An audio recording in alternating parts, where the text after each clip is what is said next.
upon it. He brought the ark into the dwelling and hung the curtain veil, thus screening off the ark of the commandments, as the Lord had commanded him. Then the cloud covered the meeting tent, and the glory of the Lord filled the dwelling. Moses could not enter the meeting tent because the cloud settled down upon it, and the glory of the Lord filled the dwelling. Whenever the cloud rose from the dwelling, the children of Israel would set out on their journey. But if the cloud did not lift, they would not go forward. Only when it lifted did they go forward. In the daytime, the cloud of the Lord was seen over the dwelling, whereas at night, fire was seen in the cloud by the whole house of Israel in all the stages of their journey. The word of the Lord. Thanks be to God.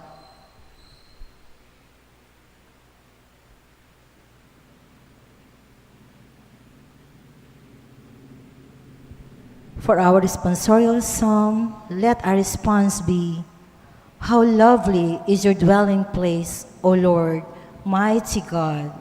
How lovely is your dwelling place, O Lord, mighty God. My soul yearns and pines for the courts of the Lord. My heart and my flesh cry out for the living God. How lovely is your dwelling place, O Lord, mighty God. Even the sparrow finds a home, and the swallow a nest, in which she puts her young.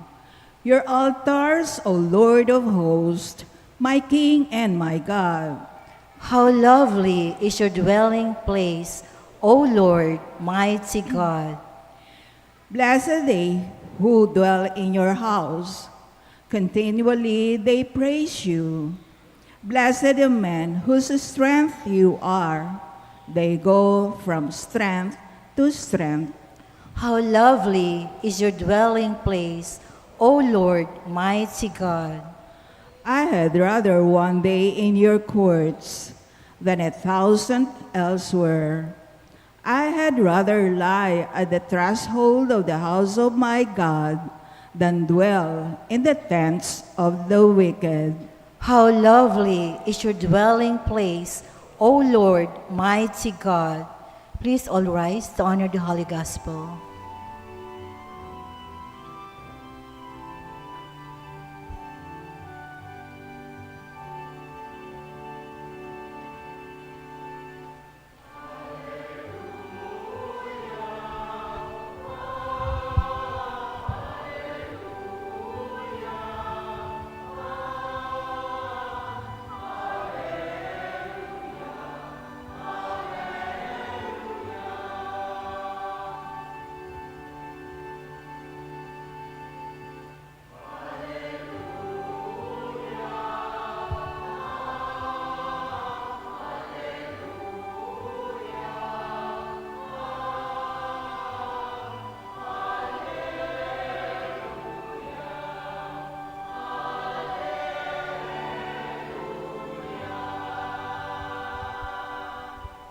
Altogether, open our hearts, O Lord, to listen to the words of your Son.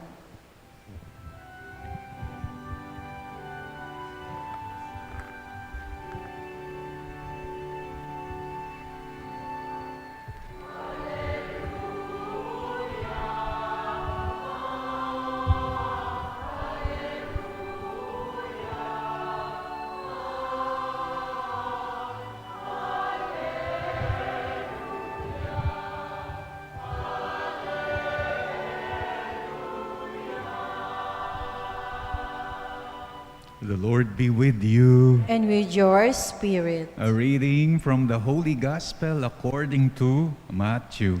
Glory to you, O Lord.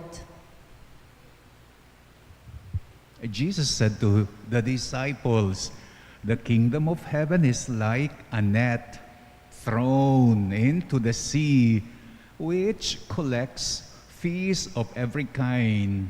When it is full, they haul it ashore, and they sit down to put what is good into buckets, and what is bad they throw away.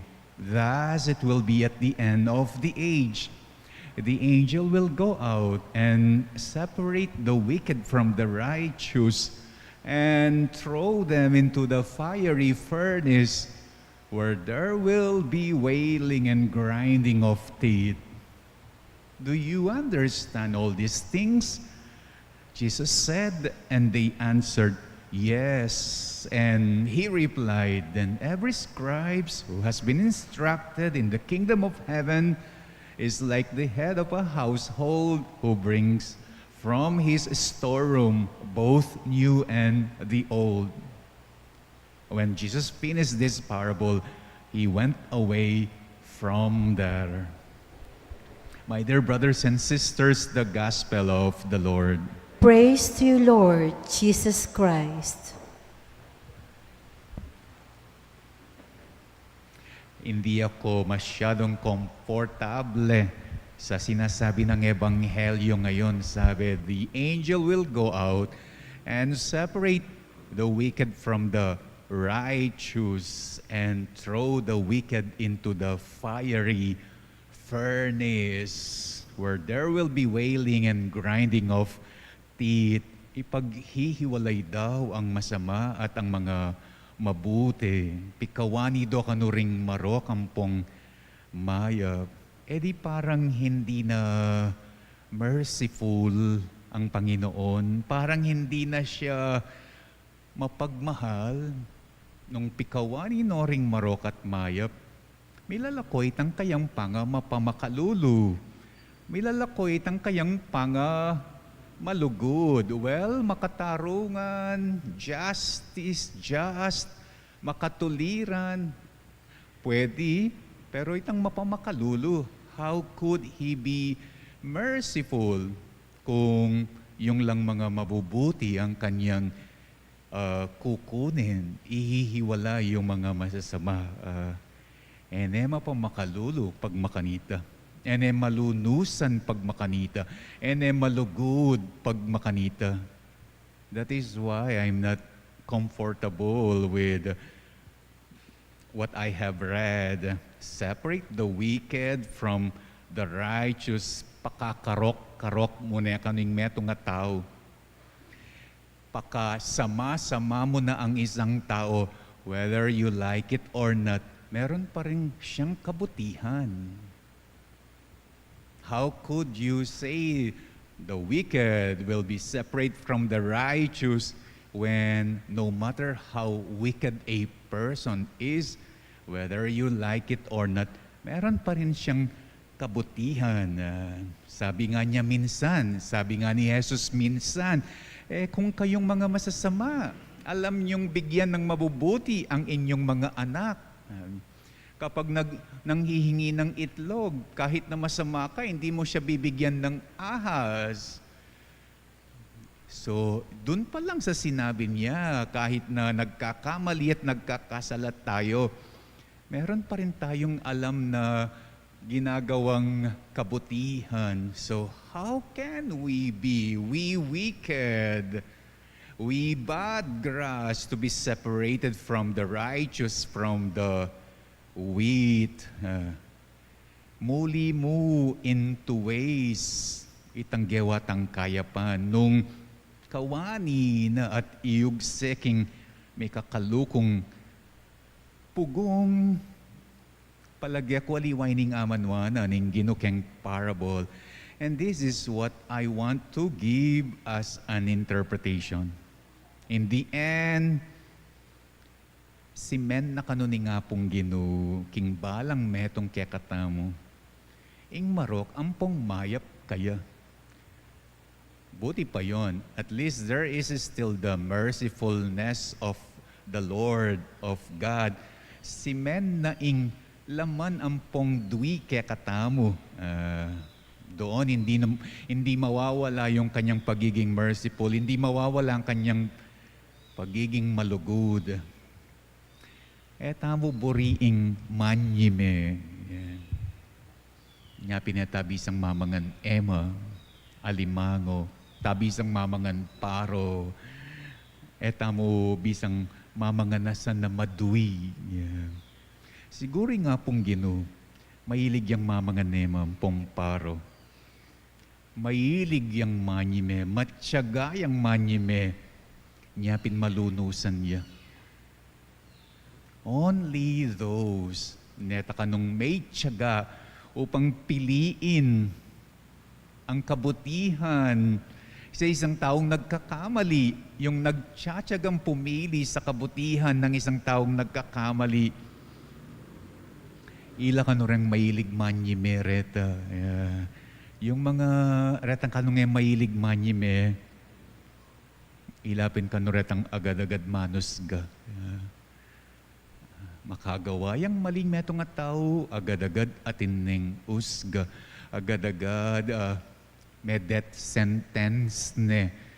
Kasi etaburiing manyime itang tao. That is why we are so easy to judge. O bati nga pong Ginoo, easy to judge.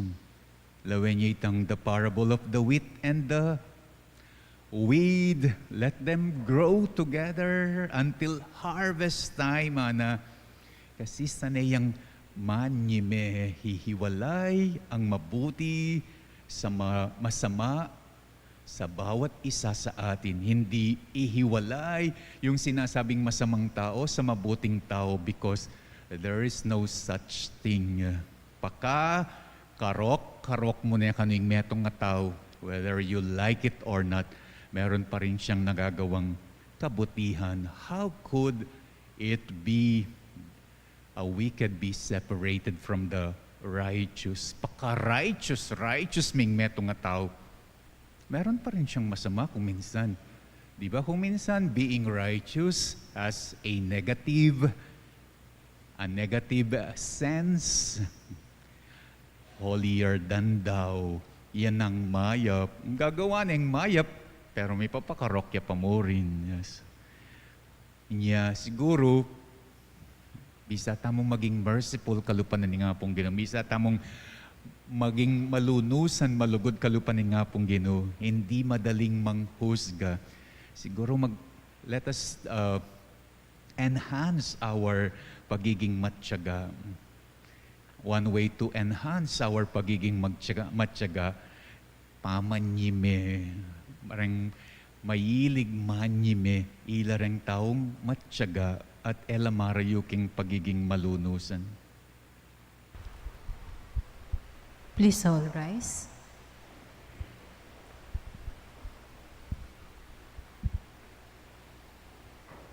Let us respond with faith to God.